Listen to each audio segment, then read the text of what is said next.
Jésus révèle ce que la plupart des gens se trompent en parlant à Dieu. Voici comment prier correctement. Dans Matthieu chapitre 6, à partir du verset 9, Jésus a dit « Priez ainsi. Notre Père qui es aux cieux, que ton nom soit sanctifié, que ton règne vienne bien, que ta volonté soit faite sur la terre comme au ciel. Donne-nous aujourd'hui notre pain quotidien et pardonne-nous nos offenses, comme nous pardonnons aussi à ceux qui nous ont offensés. Et ne nous laisse pas succomber à la tentation, mais délivre-nous du mal. Si vous pardonnez aux autres leurs offenses, votre Père céleste vous pardonnera aussi. Mais si vous refusez de pardonner aux autres, votre Père ne pardonnera pas vos offenses. » Maintenant, nous allons décomposer ce modèle de prière que Jésus nous donne. Et il est important de se rappeler que Jésus ne nous donne pas ici un script, car souvenez-vous que Jésus a également dit que nous ne devons pas penser que nous serons entendus par Dieu simplement parce que nous continuons à babiller. Donc ce n'est pas un script qui nous donne du pouvoir, mais Jésus nous offre un modèle qui nous présente des vérités sur la prière, qui nous aident à comprendre ce que cela signifie de parler à Dieu. Maintenant, au début de la prière, Jésus commence par deux mots puissants qui révèlent trois réalités puissantes. Il dit « Notre Père ». Dans Hébreux, chapitre 4, verset 16, nous lisons « Approchons-nous donc avec assurance du trône de notre Dieu plein de grâce. Là, nous recevrons sa miséricorde, et nous trouverons la grâce pour nous aider quand nous en avons le plus besoin. » Maintenant, c'est un point important, car c'est là que la plupart des croyances se retrouvent bloquées. Souvenez-vous de la prière à cet égard. La prière n'est pas comme une clé, c'est comme un chandelier. La prière n'est pas nécessairement ce qui déverrouille la porte pour entrer dans la présence de Dieu. Vous êtes déjà dans la pièce. La prière est comme cette bougie qui éclaire la pièce et vous permet de voir où vous vous tenez déjà. Et donc, quand nous commençons la prière, nous commençons par notre Père. C'est pour reconnaître son identité. Il est le Père Céleste. Et c'est aussi pour reconnaître votre identité. C'est le numéro 2. Vous reconnaissez votre identité parce qu'en appelant Dieu Père, vous reconnaissez que vous êtes en fait son enfant. Donc la prière commence par cette acceptation. La prière commence par cette identité. La prière commence dans la présence de Dieu. Notre Père est également formulé d'une manière très unique ici. Remarquez que nous disons notre Père, pas mon Père. En d'autres termes, en priant ces mots ou en priant avec la reconnaissance de ces réalités, nous acceptons le fait que nous sommes tous un en Christ. Donc notre Père il est le Père Céleste, je suis son enfant et je suis uni avec d'autres croyants à travers le monde. Ainsi, nous voyons son identité, notre identité et l'union avec le corps du Christ dans ces deux mots simples, notre Père. Et rappelez-vous, parce qu'il est notre Père, nous pouvons nous approcher avec audace, qui est aux cieux. Voici une reconnaissance de la citoyenneté. Notre Père, nous sommes ses enfants, réside au ciel, nous dit Philippiens 3:20.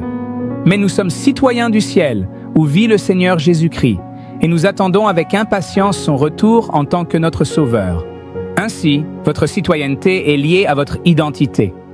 Donc Jésus nous enseigne à prier avec confiance, avec foi, avec la reconnaissance de l'identité, avec la reconnaissance de l'autorité, avec la reconnaissance de la citoyenneté. C'est ainsi que nous devons aborder la prière. Nous ne commençons pas la prière en disant « Seigneur, s'il te plaît, écoute-moi » ou « Dieu, es-tu là ?» Nous ne commençons pas avec le doute. Nous commençons avec la foi, notre Père, qui est aux cieux. Et nous acceptons les réalités derrière ces mots puissants. Ensuite, nous voyons les mots « Que ton nom soit sanctifié ». C'est maintenant l'adoration. Dans le psaume 104, nous lisons « Entrez dans ses portes avec des actions de grâce. Entrez dans ses parvis avec des louanges. Rendez-lui grâce et bénissez son nom. » Nous commençons par reconnaître la présence de Dieu avec louange et adoration. Un homme puissant de Dieu m'a dit un jour que si vous n'avez qu'une heure pour prier, adorez pendant 45 minutes. Si jamais vous vous sentez bloqué dans la prière, comme s'il n'y avait pas d'élan ou que vous ne savez pas quoi dire, commencez par l'adoration. Cela aide à briser ce terrain difficile et à donner de l'élan à votre vie de prière. Parce qu'en adorant et en reconnaissant Dieu, nous détournons l'attention de nous-mêmes pour la mettre sur lui. Et lorsque notre attention est sur lui, c'est ce qui inspire la foi. C'est ce qui inspire l'amour. C'est ce qui inspire la paix. Tu garderas dans une paix parfaite celui dont l'esprit s'appuie sur toi, parce qu'il se confie en toi. Ainsi, l'adoration est un composant important de la prière, parce que l'adoration apaise le cœur. L'adoration nous amène à adopter la perspective appropriée. L'adoration élimine les distractions, et l'adoration nous aide à prendre de l'élan, surtout quand nous ne savons pas quoi prier. Que ton règne vienne, que ta volonté soit faite sur la terre comme au ciel. c'est l'abandon. C'est se soumettre à la volonté du Père Céleste. Il s'agit de faire en sorte que la terre réponde à la volonté de Dieu. Dans Romains chapitre 8, versets 26 et 27, nous lisons une portion très célèbre des Écritures. Et le Saint-Esprit nous aide dans notre faiblesse. Par exemple, nous ne savons pas ce que Dieu veut que nous prions. Mais le Saint-Esprit prie pour nous avec des gémissements qui ne peuvent être exprimés par des mots. Et le Père, qui connaît tous les cœurs, sait ce que dit l'Esprit. Car l'Esprit intercède pour nous, croyants, en harmonie avec la volonté de Dieu, quand nous prions. Il ne s'agit pas de faire faire à Dieu notre volonté.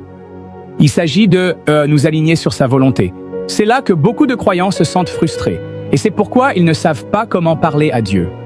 Parce qu'ils pensent que lorsqu'ils vont prier, ils essaient de négocier avec Dieu et ils essaient de le faire faire ce qu'ils veulent qu'il fasse. Ou ils essaient de lui faire accepter leurs programmes, leurs rêves, leurs espoirs, leurs objectifs. Mais ce n'est pas de cela qu'il s'agit dans la prière. En fait, vous allez être très frustré si c'est ainsi que vous voyez la prière. La prière n'est pas destinée à changer la volonté de Dieu. La prière consiste à devenir la volonté de Dieu en action. Comment le royaume vient-il? Il vient par l'abandon de la volonté. Eh bien, chaque fois que quelqu'un naît de nouveau, le royaume de Dieu s'étend. Chaque fois qu'une âme est sauvée, le royaume de Dieu s'étend.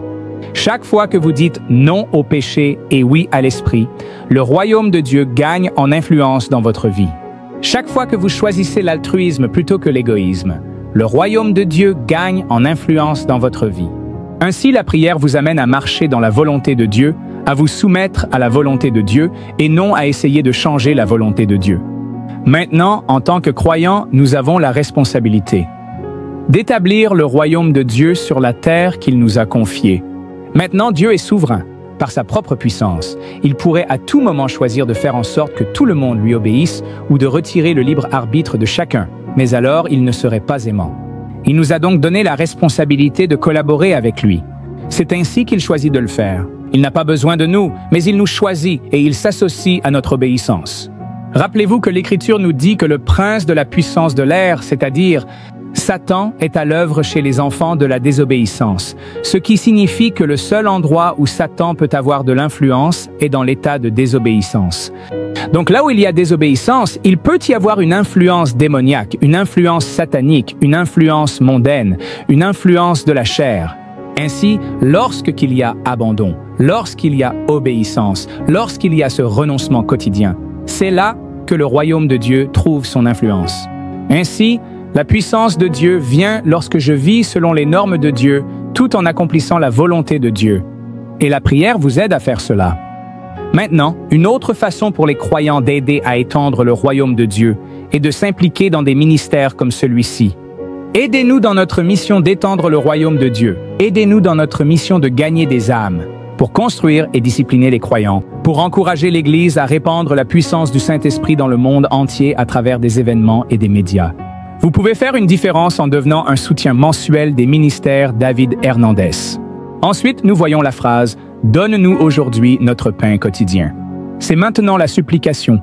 De nombreux croyants, pour une raison ou une autre, diabolisent le fait de demander des choses à Dieu. Certains peuvent vous dire qu'il est immature de demander des choses à Dieu. C'est égoïste de demander des choses à Dieu. C'est un manque de foi de demander des choses à Dieu. Mais ce n'est en réalité pas la vérité que la Bible révèle dans Philippiens chapitre 4, versets 6 et 7. Ne vous inquiétez de rien. Au contraire, priez pour tout. Il n'y a pas de limite à ce pourquoi vous pouvez prier. Dites à Dieu ce dont vous avez besoin et remerciez-le pour tout ce qu'il a fait. Là, nous voyons qu'il est possible de faire des demandes à Dieu tout en étant reconnaissant. Alors vous connaîtrez la paix de Dieu. Quand j'ai soumis ma demande de prière, alors la paix de Dieu me remplit. Une paix qui dépasse tout ce que nous pouvons comprendre. Sa paix gardera vos cœurs et vos esprits. En vivant en Christ Jésus, vous devez continuer à demander à Dieu de subvenir à vos besoins. Et en faisant cela, cela vous libère en fait des soucis de ce monde. Beaucoup d'entre nous se promènent avec la peur de l'avenir ou l'incertitude quant à nos situations de vie, parce que nous n'approchons pas le Père Céleste dans la prière.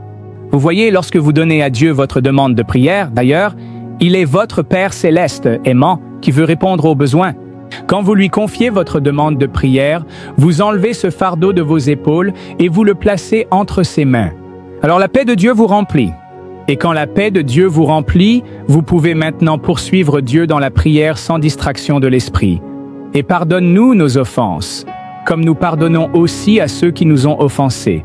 C'est le pardon. Matthieu 5, 23, 24. Nous lisons. Donc, si tu présentes une offrande à l'autel dans le temple, et que tu te souviens soudain que quelqu'un a quelque chose contre toi, laisse ton offrande là, à l'autel. Va et réconcilie-toi avec cette personne. Puis viens et offre ton sacrifice à Dieu. Dans Marc chapitre 11, verset 25, nous lisons. Mais quand vous priez, pardonnez d'abord à quiconque vous en voulez, afin que votre Père céleste pardonne aussi vos péchés. Je veux vraiment vous mettre au défi ici parce que la culture d'aujourd'hui ne comprend tout simplement pas le pardon de Dieu. Nous devons être des personnes qui pardonnent comme Dieu vous pardonne. Avez-vous déjà entendu quelqu'un dire « je pardonne, mais je n'oublie pas » ? Vraiment, cela semble vertueux ou sage, mais ce n'est pas biblique, car le Seigneur pardonne et oublie. Et cela ne signifie pas que vous devez littéralement l'effacer de votre mémoire. Ce serait impossible à faire, surtout si vous essayez de l'oublier. Vous ne feriez que vous en souvenir pendant que vous essayez de l'oublier. Non, ce dont il s'agit ici, c'est de libérer l'offenseur. Ne pas chercher la rétribution, ne pas chercher la vengeance, ne pas essayer de faire en sorte que tout le monde les déteste, ne pas essayer de faire en sorte que tout le monde les voit sous un jour négatif, ne pas garder rancune pendant des années et des années, mais au contraire être réconcilié, pardonné. Maintenant, c'est intéressant pour moi, quelque chose que j'ai observé au fil des années de prédication. Je peux prêcher sur le péché et je reçois quelques réactions. Je peux prêcher sur le don et je reçois quelques réactions, mais j'ai eu le plus de réactions. Quand j'ai parlé de pardon, croyez-le ou non, c'est là que je reçois le plus de réactions. Parce que les gens, tout d'abord, le prennent très personnellement. Dans les commentaires, vous lirez probablement quelque chose comme « Eh bien, David, tu ne sais pas ce que j'ai traversé ou tu ne sais pas de quoi tu parles parce que tu ne connais pas ma situation. » Et ce qui se passe, c'est que nous justifions notre situation unique, pensant que la parole de Dieu ne s'applique pas à cette situation. Et c'est de l'émotionnalisme. Nous ressentons si fortement cela que Dieu doit sûrement faire une exception pour moi. Ensuite, nous voyons et ne nous induit pas en tentation. C'est la soumission de la chair. Dans 1 Corinthiens, chapitre 9, verset 27, nous lisons « Je discipline mon corps comme un athlète, l'entraînant à faire ce qu'il doit faire. Sinon, je crains qu'après avoir prêché aux autres, je ne sois moi-même disqualifié. » Maintenant, réfléchissez à cela. C'est Paul l'apôtre qui écrit cela ici. Il parle de sa préoccupation d'être disqualifié s'il ne soumet pas la chair. Dans Romains, chapitre 8, versets 11 et 12, nous lisons « L'Esprit de Dieu qui a ressuscité Jésus d'entre les morts habite en vous. Et tout comme Dieu a ressuscité le Christ Jésus d'entre les morts, il donnera vie à vos corps mortels par ce même Esprit qui habite en vous. Par conséquent, chers frères et sœurs, vous n'avez aucune obligation de faire ce que votre nature pécheresse vous pousse à faire. Il apporte vie et vitalité à mon être physique réel. Ainsi, la présence intérieure du Saint-Esprit affecte plus que simplement mon esprit, mes émotions. C'est plus qu'une simple union avec le Saint-Esprit dans mon esprit. Mais il affecte aussi ce corps physique mortel, lui donnant la force dont il a besoin pour lutter contre la chair. Ainsi, dans la prière, lorsque vous parlez à Dieu, il ne s'agit pas seulement de faire vos demandes de prière, bien que ce soit acceptable de le faire. Et en fait, c'est encouragé de le faire. Ce n'est pas seulement acceptable, c'est encouragé, mais c'est plus que simplement demander des choses à Dieu. C'est l'abandon de soi, c'est la soumission de la chair. Vous constaterez qu'à mesure que vous commencez à négliger la prière, peut-être le premier jour, le deuxième jour, le troisième jour, le quatrième jour, vous avez manqué la prière chaque jour, ou peut-être raccourci votre temps de prière chaque jour, vous commencerez à le remarquer. Que la chair commence à croître en force et en puissance. Maintenant, la chair ne va pas et ne vient pas. C'est-à-dire que vous ne pouvez pas vous débarrasser de la chair. Vous ne pouvez pas vous chasser de vous-même. C'est comme dans le psaume 139, 7. Si je monte aux cieux, tu es là. Si je descends en bas, tu es là. Et c'est ce que l'on ressent parfois dans la chair. Vous vous réveillez le matin, vous êtes avec vous-même. Vous allez vous coucher, vous êtes avec vous-même. Vous ne pouvez pas vous débarrasser de vous-même. Et donc cette partie de vous qui doit être affaiblie, cette partie de vous qui doit être amenée, être soumise, elle ne va pas et ne vient pas, vous ne pouvez pas vous en débarrasser. C'est-à-dire jusqu'à ce que nous ayons les corps glorifiés que nous recevrons lorsque nous serons avec le Seigneur. Mais plutôt que la chair ne va pas et ne vient pas. La chair diminue et augmente en influence selon que vous marchez dans l'obéissance ou la désobéissance. Mais la prière aide à garder la chair sous contrôle. Et c'est pourquoi vous voulez garder l'influence de cette chair aussi petite que possible, voire inexistante, vraiment. Vous voulez la réduire à rien. Parce que si vous ne faites pas cela, si vous ne la gardez pas sous contrôle, alors c'est là qu'elle trouvera ses opportunités pécheresses. La chair cherche ses opportunités et la prière est ce qui la maintient faible. Mais délivre-nous du mal, ou comme certaines versions disent, du malin. C'est la guerre spirituelle. Eh bien, qui est-ce le malin? C'est le tentateur. Jacques chapitre 4, versets 7 et 8. Dites-le ainsi. Humiliez-vous devant Dieu. Résistez au diable et il fuira loin de vous. Approchez-vous de Dieu et Dieu s'approchera de vous. Lavez vos mains, pécheurs. Purifiez vos cœurs, car votre loyauté est partagée entre Dieu et le monde. Eh bien, comment puis-je résister au diable? Vous vous humiliez devant Dieu. Comment m'humilier devant Dieu? C'est la prière. Chaque jour où vous passez sans prier, vous dites au Seigneur, « Seigneur, je peux faire cela par mes propres forces aujourd'hui.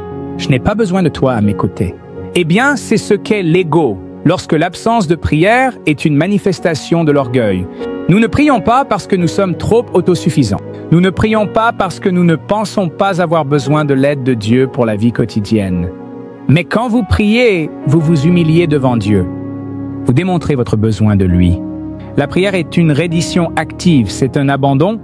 Et quand vous faites cela, vous vous humiliez devant Dieu dans la prière. Alors vous recevez le pouvoir de résister au diable. Et quand vous résistez au diable, il ne se bat pas, il s'enfuit. Car c'est à toi qu'appartiennent le règne, la puissance et la gloire. Amen. Cela commence par l'adoration. C'est scellé dans l'adoration. L'adoration est un composant important de la prière. Maintenant, peut-être que vous vous retrouvez à nouveau bloqué. C'est là que l'adoration peut jouer un rôle clé. Jésus nous a aussi appris à prier avec foi. Dans Marc chapitre 11, versets 22 à 25, nous lisons. Alors Jésus dit aux disciples, « Ayez foi en Dieu. Je vous dis la vérité. Vous pouvez dire à cette montagne, « Soulève-toi et jette-toi dans la mer. » Et cela arrivera. Mais vous devez vraiment croire que cela arrivera et ne pas douter dans votre cœur. Je vous le dis, vous pouvez prier pour n'importe quoi. Et si vous croyez que vous l'avez reçu, ce sera à vous. Mais lorsque vous priez, pardonnez d'abord à quiconque vous en voulez, afin que votre Père céleste pardonne aussi vos péchés. Là, nous voyons que la foi est un composant important de la prière. Et ce manque de pardon entrave la foi. Mais lorsque nous prions, nous devons nous approcher de Dieu en croyant qu'il est capable de faire ce qu'il a promis. Beaucoup trop de croyants s'approchent de Dieu en se demandant « Peut-il le faire? Le fera-t-il? Suis-je l'exception à la règle ?» Non, mon ami. Quand vous vous présentez devant le Seigneur, Jésus a enseigné que vous devriez faire confiance à Dieu, faire confiance à ce qu'il a promis, faire confiance à sa parole. Il ne va jamais laisser tomber. Et il ne va pas vous laisser tomber. Alors, lorsque vous vous approchez de Dieu et que vous mettez votre confiance en lui, vous échangez votre force contre sa force. Vous voyez, certains d'entre nous limitent leur prière en fonction de ce que nous pensons être raisonnable, selon notre propre capacité. Mais lorsque vous échangez le doute contre la foi, l'hésitation contre la foi, quand vous commencez à vous attendre à ce que Dieu le fasse, vous avez maintenant échangé votre force contre la sienne. Quand je prie selon la puissance de Dieu, je puise dans sa capacité.